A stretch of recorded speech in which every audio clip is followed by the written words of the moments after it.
I did not know this was a love language, but apparently it is a love language, right? Is giving food to your children.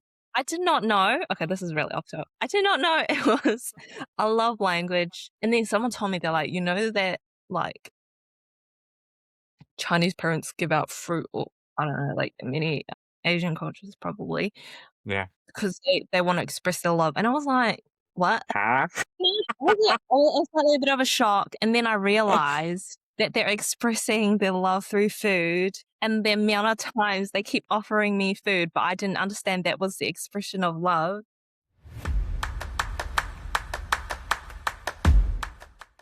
Would you like to introduce yourself to our audience and who you are? Kia ora koutou, my name is Evangeline, and I am currently a master's student in psychology, and I'm located in Christchurch, which is very sunny today, so that's very good. Yeah, it's not so sunny in Auckland today, but it's good to know at least part of the country is sunny. And so, Yeah.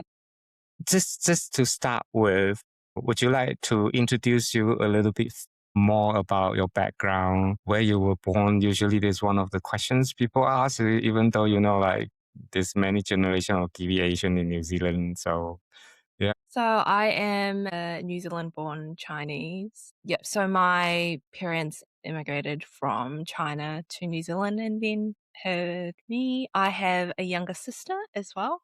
What I also very interesting is because you study masters in psychology. Mm. And so, as like as Asian, psychology usually is not one subject that to come to mind. So I think might be quite a good starting point about what inspired you to decide to study psychology. So what inspired me to study psychology is during my teenage years. I have lived experience of mental health struggles, but also seeing in the workforce not a lot of Asians or like Asian faces in the setting. That might just be because of the services I was attending at that time, or just not a lot of Asians were in the workforce. Yes, and also when I was first year, I was very determined I'm going to go down the clinical psychology pathway. I even had already thought about the type of research I wanted to do, and I was like, oh, I'm going to do it in the Asian community and find out more as well. Because the main purpose was I wanted to make an impact on the community, because I know that within the Asian community, talking about mental health and even nationally can be a big stigma for a lot of people. And yeah, I think that was the main kind of purpose, was serving my community, but also being able to support in the future those who may have identity struggles, struggling between like the Asian identity and Kiwi identity. For example, I struggled with my identity, so not being Chinese enough to be Chinese and not remotely looking Kiwi, so I never really considered myself a Kiwi either, and so that in between tensions led to a lot of the distress that I went through. But I think it takes time to go through those identity journeys, and being able to support people through that journey as well, and also um, is really important to me. And also in the future in clinical practice, to be able to also support the parents, to help them understand and find the tools to be able to communicate with their children as well in the future. I really appreciate how honest and candid you are, about your experience. I think you touch on something I think would be very useful to unpack a little bit further. Especially you mentioned about like there's a few layers. One is when you when you have the support, you don't really see that many representations of like, our own people in the mental health workforce. But you also mentioned about how those struggle actually stem from the cultural identity struggle, that's lack of understanding even from your parents. And so Mm. like, would you like to share a little bit more? What does it mean by as a Chinese second generation in New Zealand, so that people who listen to it will have a better understanding of what that struggle might look like? Yeah. We know that teenage years is big part of identity development, right? I think from my experiences, a lot of the pressures that came from, I guess, like kind of cultural pressures. My parents were not your stereotypical Chinese parents. They actually were somewhat a lot more lenient and gave us a lot more freedom, which was very good. So, for example, in Western cultures, there's kind of a tendency to encourage speaking up and standing up versus Eastern cultures, kind of keep your head down, do the work, and not stand up too much. So that's just an example of because I'm quite like an expressive person and like to express myself, it was very difficult to navigate that because I felt that I have to just not speak out that much, really. So, and then I would have a lot of conflicting emotions when I did speak out and speak my opinion or my views on something. And I would feel guilty a little bit for doing that because I'm like, what right do I have to speak out?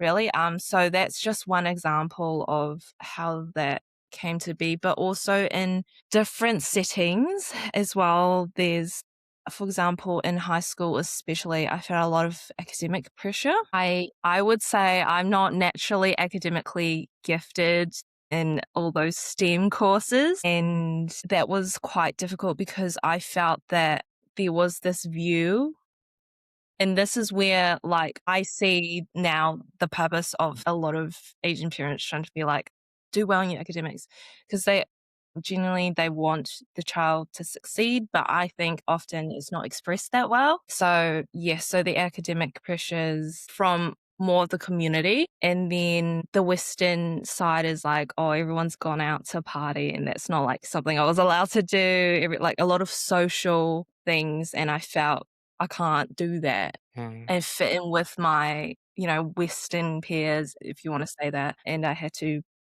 so then those pressures just and then I internalized that, and then I just told myself, "Oh, I have to do XYZ Mm. to fit into the group."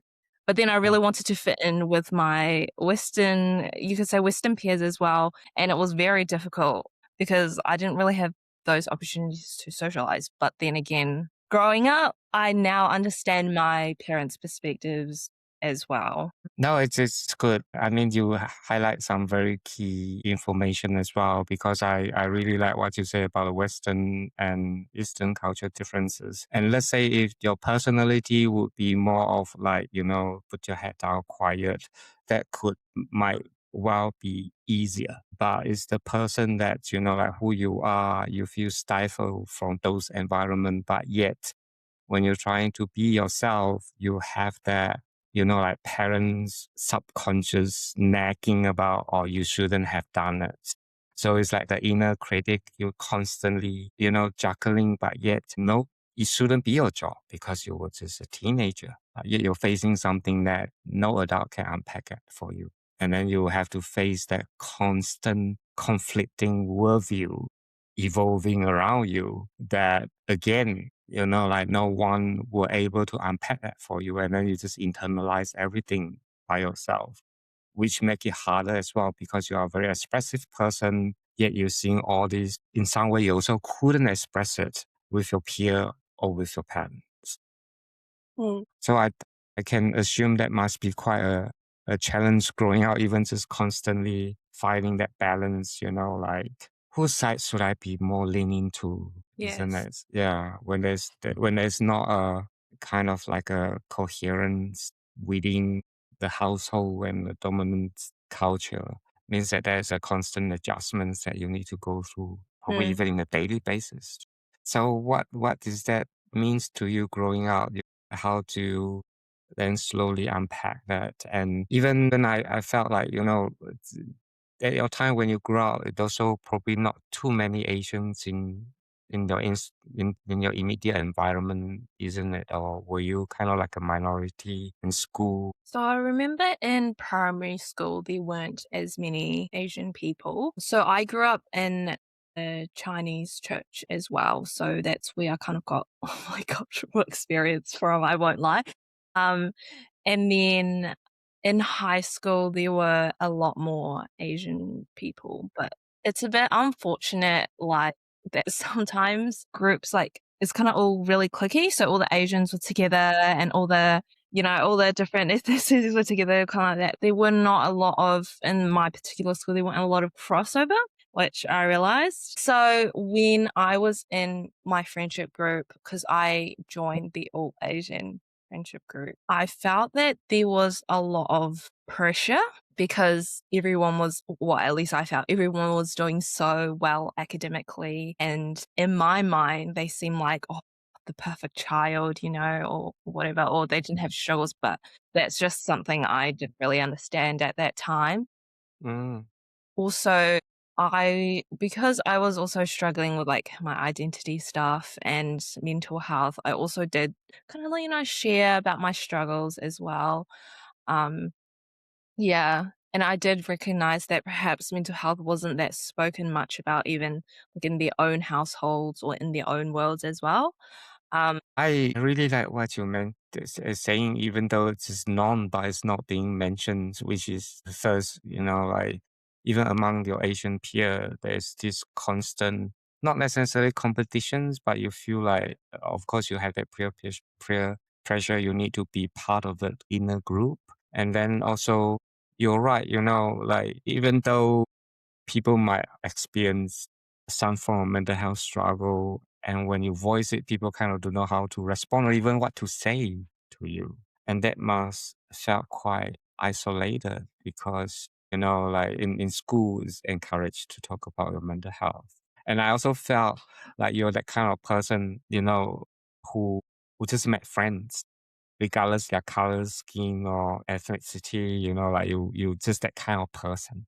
And so Mm. you're not, just clinging on to one cultural identity and then and so you're quite open to talking to people and all that. And so your environments become quite different compared to some because of that openness to people and experience. Is yeah. that fair? Is that fair to Well, I would say it's fair to say because I'm realizing when I've come out of high school and now that I'm at university and you meet a diverse range of people and people, I don't know if they're necessarily in cliques, but people are more open to generally meeting other new people.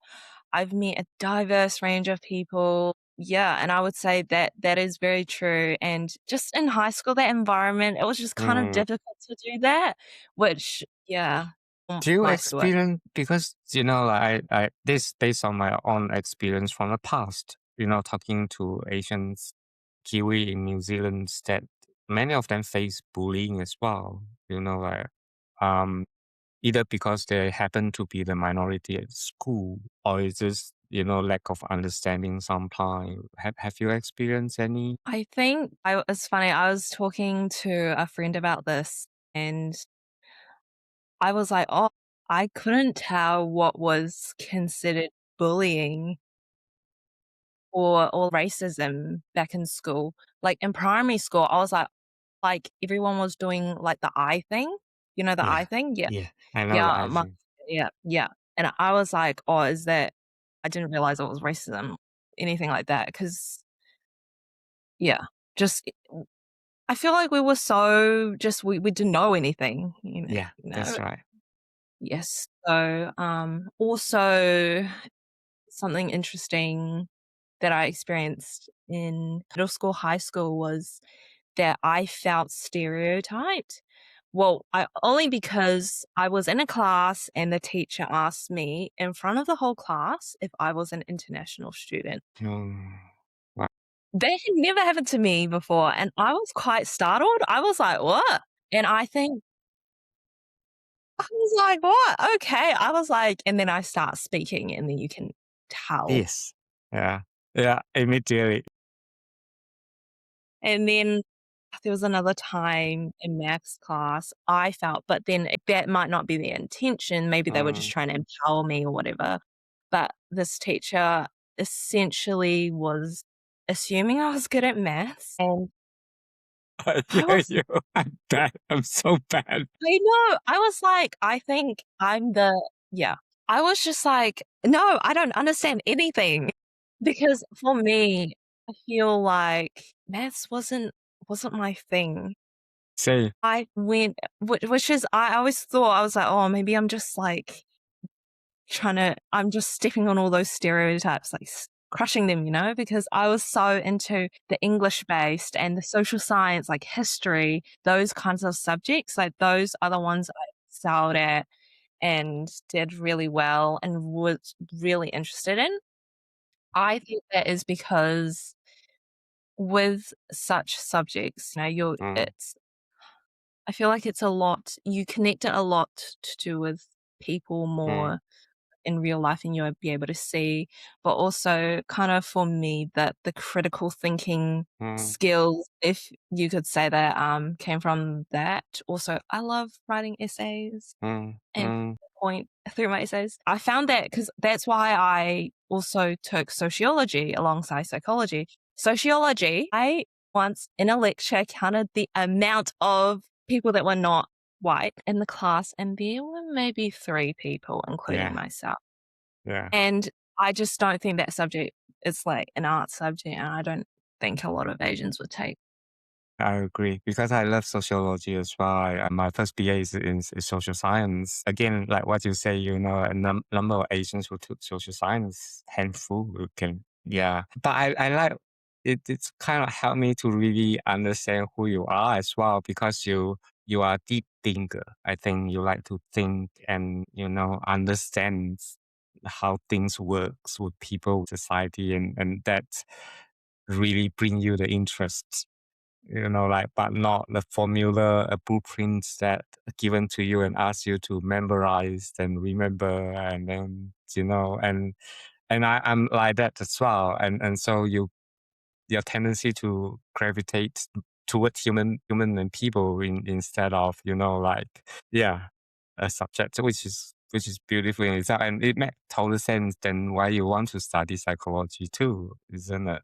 Yeah. And so when do you start realize that you need help with, because I think that is a very important topics to talk about because quite often people don't. I experience my own lived experience with mental health struggle. And yeah, I just like to hear from your perspective. When did you realize that you might need support, and then how do you, as a Chinese family, how do you then even let your family know? Because I know not many Asian parents even understand what it is. So when I realized there might be an issue is I was exposed to the concept of mental health online, so I Mm, kind of understood something might be wrong because it was just kind of like the persistent, like, I also recognized that my thoughts were distressing. I mm, didn't know what to do about it.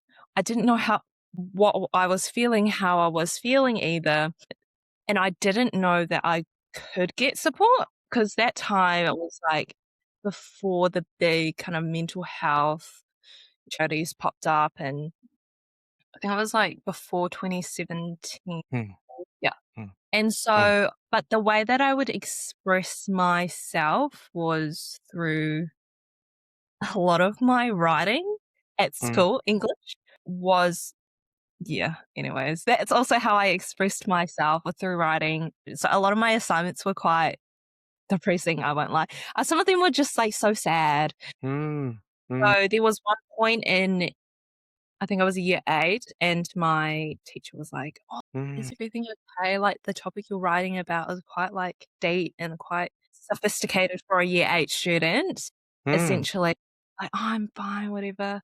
mm, mm, Um, and then she left it, but yes. And then in year 10, I was, because when you've been, like, struggling by yourself with these emotions and very intense thoughts, almost kind of like intrusive thoughts in a way, mm.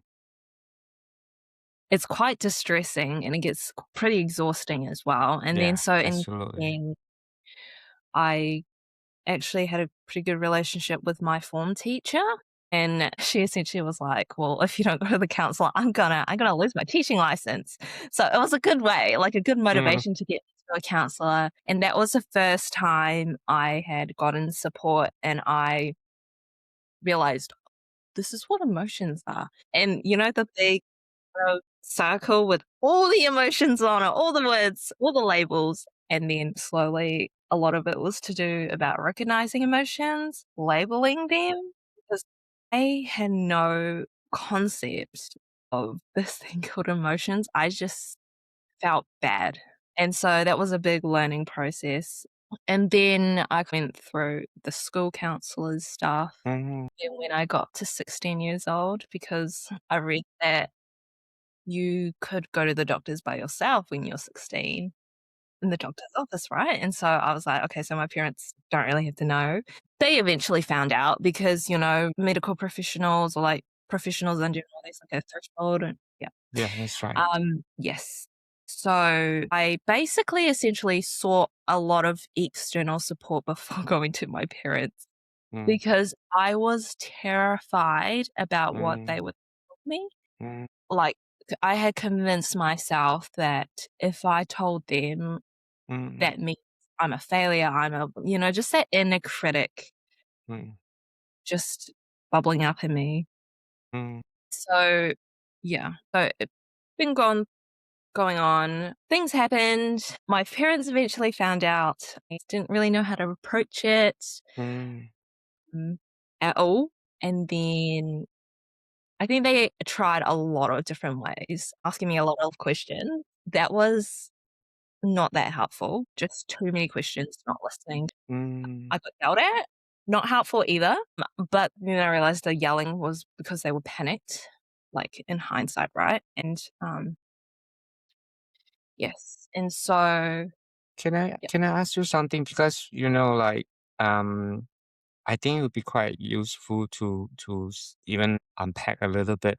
What do you think your parents were afraid of? Because it is a common thing for many Asian parents, and you're not the first one who mentioned that as well. The parents don't know what to do, know how to ask, approach it from a mature adult's way that can empower their children, and quite often it's opposite, which is what I heard as well. So, what do you think they were afraid of, or what? Why do you think there is just that lack of skill in approaching such a topic? I think there might be kind of a general lack of education or understanding with my parents, especially. So I eventually had to do a lot of educating. This is what it is. This is what it looks like. This is how it's affecting me. And yes, so they could try and understand the concept itself. Because I think sometimes it's very difficult for parents to understand it's even like mental health difficulties is a thing. And also, I think during the teenage years as well, I guess adults are there and they're like, "Oh, why are you so stressed about this problem?" Like, really nothing. Yeah. But I think sometimes it's important to try and kind of understand your child at what their understanding level is, and also sometimes, like, a small minuscule thing in a parent's eyes is, like, the biggest in the whole world to a teenager or person, and so I understand what you mean because for many Asian parents they work really hard, like to make sure that they provide everything. So they look at your situations that you just have to study, so what's the problems? They are not doing it on purpose, but because of their own background, the way that they structures their household principle that is conflicting to a dominant culture. Even they struggle to integrate to New Zealand society, yet they don't see that would be an equal challenge to their children.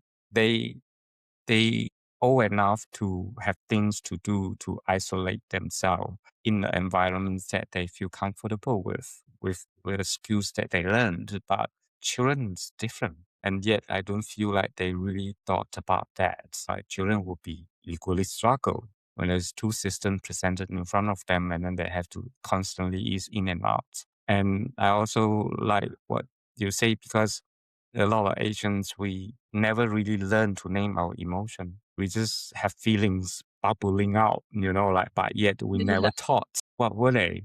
Like, are you feeling sad, angry, frustrated. You see Western society where moms will help the children to name their emotion. Are you Yes. Yeah. angry? Are you frustrated? Asians like shut up.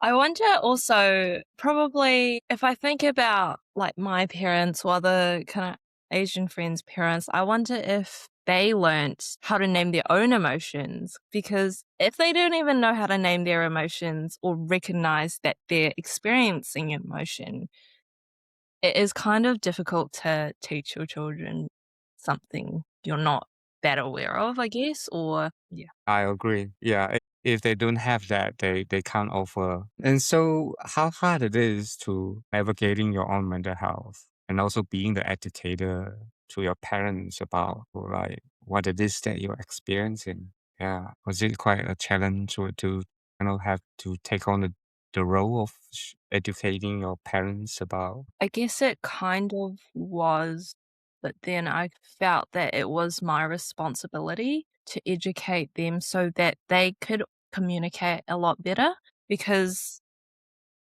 I think our relationship was quite fractured during that time when they didn't really understand what was going on.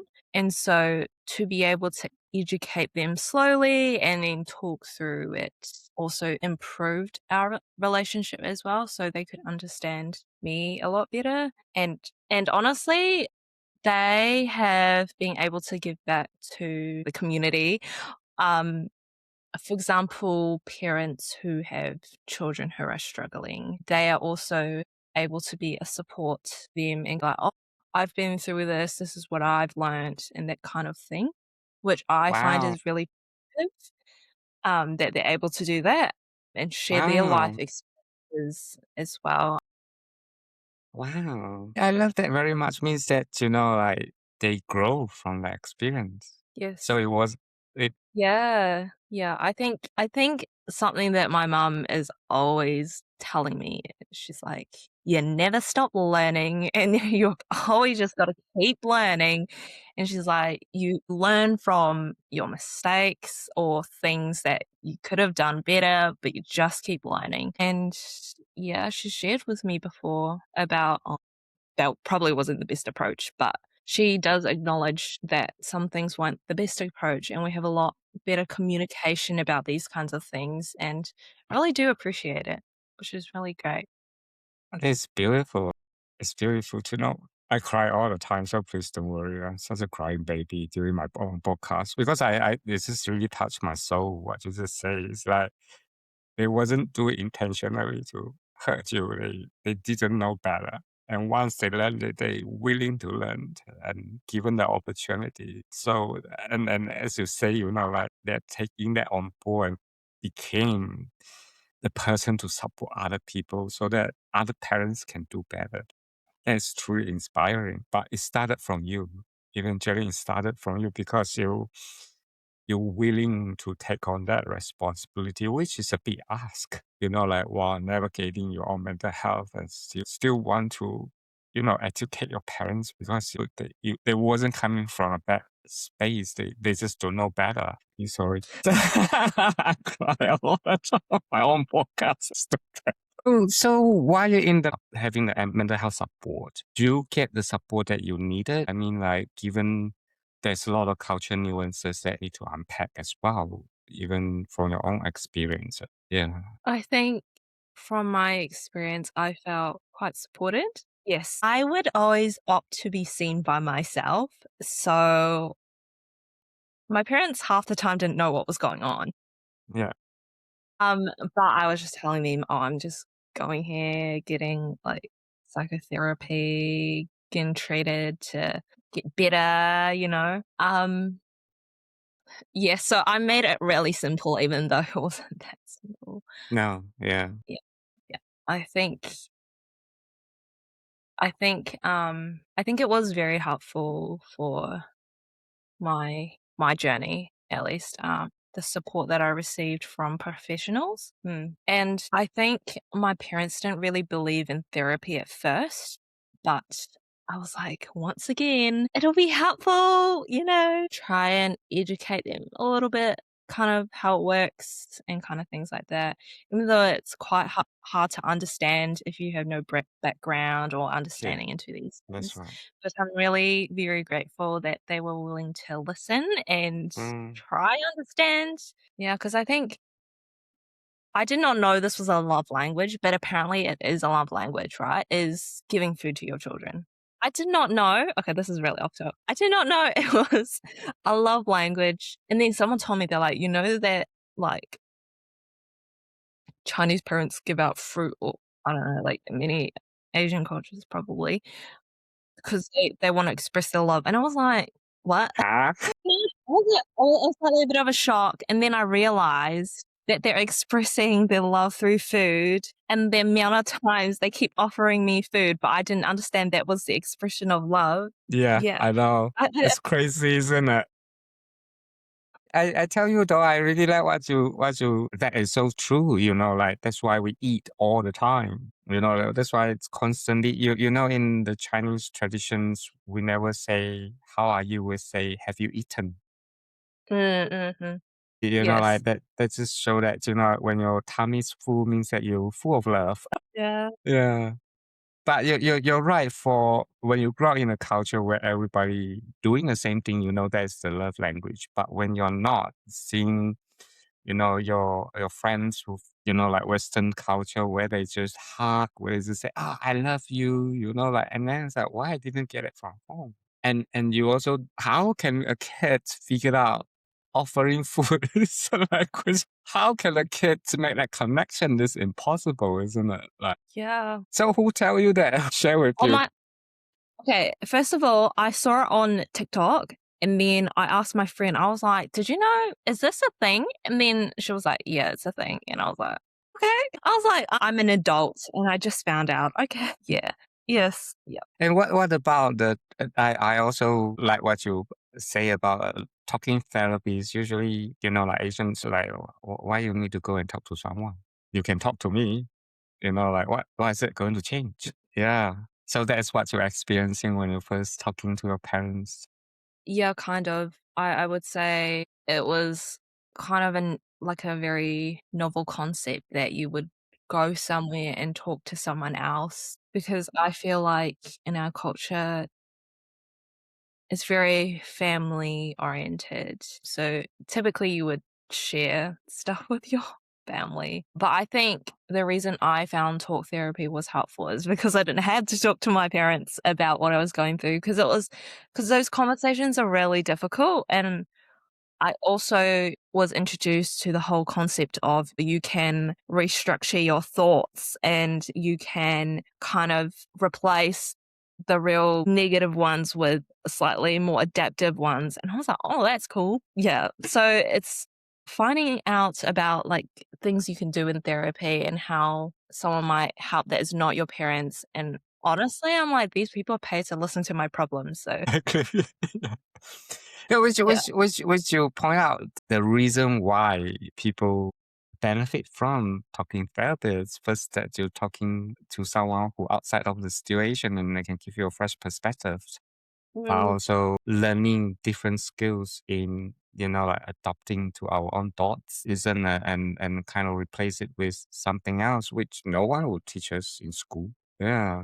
So what kind of support you find most helpful, or what is just one, or there's multiple things that then, yeah. I think in terms of supporting my own well-being, it's about having multiple things, right? So, the social support, having good relationships with people is very important. Taking care of, my body, my mind. Also, I'm really bad at this, but trying to take breaks and do something fun, because I considered myself a workaholic, and I'm like, as I've learnt through my uni years, like, it's important to take breaks, but also set boundaries as well.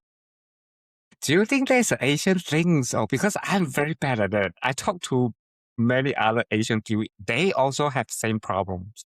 I think so. I think we're all trying to hustle. Maybe we were taught to hustle, and then we're like, "Well, if we're not busy doing something, what do I do?" oh, I'm going to be bored. But also, I don't know, perhaps also it's an avoidance of the problems in your life that you got to be busy all the time.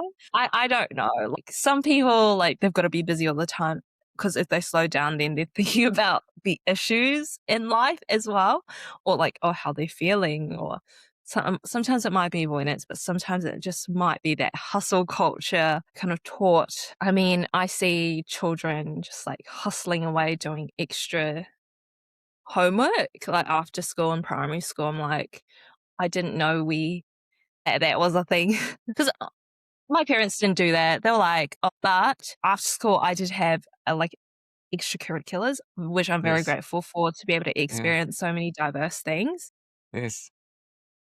after school each day. From Monday to Friday, a different activity. You just got to keep doing it. And then also, I was so busy as a child, Mm, mm, but mm.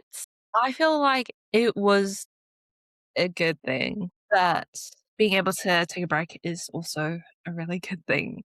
And I think it's something you slowly learn, unfortunately, as an adult Yeah, about the importance of taking breaks because burnout is such a real thing. And sometimes you won't even realize that you're burnt out until very far down the line. absolutely. So, with the identity struggles, I feel like it's not what someone wants to hear that there's like a quick fix or like I suddenly will just figure it all out. I think I had to accept, like it took a bit of time, but I had to accept that the perception from other people was I'm not going to fit into either category.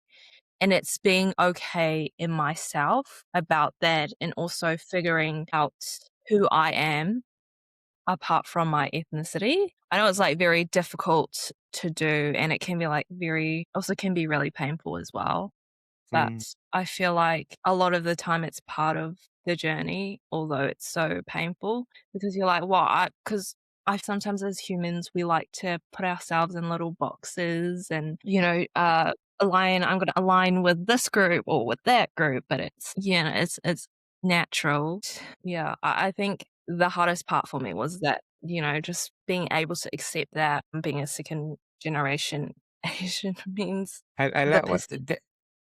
Yeah, that's yeah. what I've been hearing quite often as well. With like even from some of the other guests that I speak, but they just verbalizing it differently. It's like the beauty of us is that we don't fit into a category. The beauty of us is because of our learning environment and experience. It mold us into these multiple identities that we can often like weave in and out in different situations, which is a great skill set itself because that itself is something quite unique as people who have been to different cultures because we are so attuned to the environments that we can able to quickly adapt to the environment. But that itself is who we are. Mm, And so we don't need to be fit into a category and say, oh, this is who I am. But we are almost like having a superpower where we just more acutely attuned to the environments and other people have. And so we also easily making people feel comfortable. Do you feel that in yourself as well? yes. Yes. I feel that I am able to adapt to different cultures and like you said, weave in and out and I don't feel that my identity really fits into a category either. Yes, and yeah. So I think a lot of the journey is to be able to accept that. Because I don't know, I wish I could like, align fully with my parents or, a kind of a thing, but I think that's, like you said, the beauty of it, because you're able to understand both sides, the complexities of culture and its influences on how we behave or the complexities of I don't know, when you look at one situation, you're able to see it from different lenses as well, which I think is very good. Um, Yeah. So where are you at now with the journey? I think in my journey of identity, I feel that I am I'm now very happy with my non-categorized identity, which is great. And sometimes I do struggle with I feel like I'm adapting my personality a little bit when I'm in different situations, but I'm realizing that my personality is still the same. I'm just kind of, attuning the way I act or the way I speak in different situations so people are comfortable. Like sometimes I'm like, oh, people are like, oh, why do you need to make people feel comfortable? But I think harmony is another one that I talked to one of the guests. That's what she was saying. Is like because she was once accused of being fake, like because she was indifferent. It's not. It's not that she's being fake. There's an Mm. inner core that's not changed. Like but because of the sensitivity as part of you, you are able to adjust in a way that not stand out, but also still remain who you are. It's just from outsider, they probably wouldn't understand because they didn't consider the social context of the situation, which is quite often people lack of that insight. And because you have that insight, like, of course, if you want to change who you are, or not change who you are, if you want to insert yourself more aggressively in the environment, you can. But it's a wise Evangeline say that, I don't need to do that. Why? And I think it's a very beautiful thing to be able to have that kind of, almost like a seer. You can see the situation where people can. yes. Yeah. And so what would you have any advice for anyone who probably in a similar journey, like struggle to understand who they are, especially for many Kiwi Asians, and still happening. I know it's still happening for many. Yeah. I want to tell you that you're not alone in this journey. And I know it feels really difficult right now, but you're not alone. And then there are so many people that do understand what you're going through. Also, although it's really hard, it can be difficult, although it can be really difficult, seek out support, whether that be take the first step to seek out support, whether that be your teacher or a trusted adult. Yeah. Or even talk to your parents, even though talk to them about what's going on.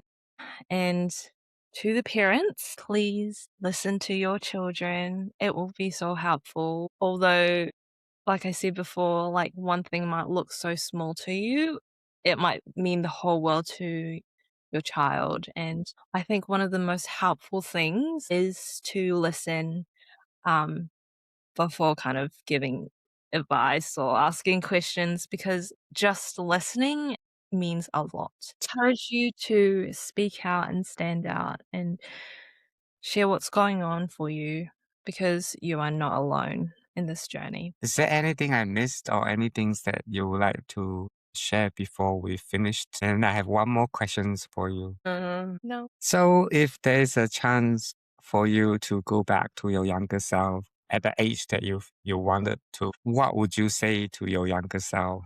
I will tell my younger self who's 11, 12 years old that everything will get better and that there are people that care for you. And although it seems like you can't speak to your parents will listen. And to also encourage my younger self, my 12-year-old self, to give herself a lot more kind of self compassion and self love. And yeah, because you're being too hard on yourself, Yeah. So, yeah.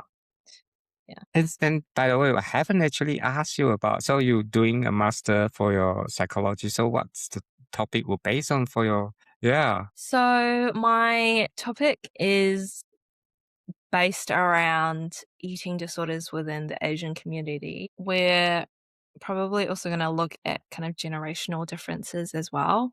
Yeah, probably a survey. And then it's going to look at core beliefs and we're going to do like those statsy factor analysis for it. And then we're going to look at there's like this identity measure, which kind of looks at, how much someone aligns with their ethnic group, and we'll Mm, see whether that makes a difference and kind of things like that.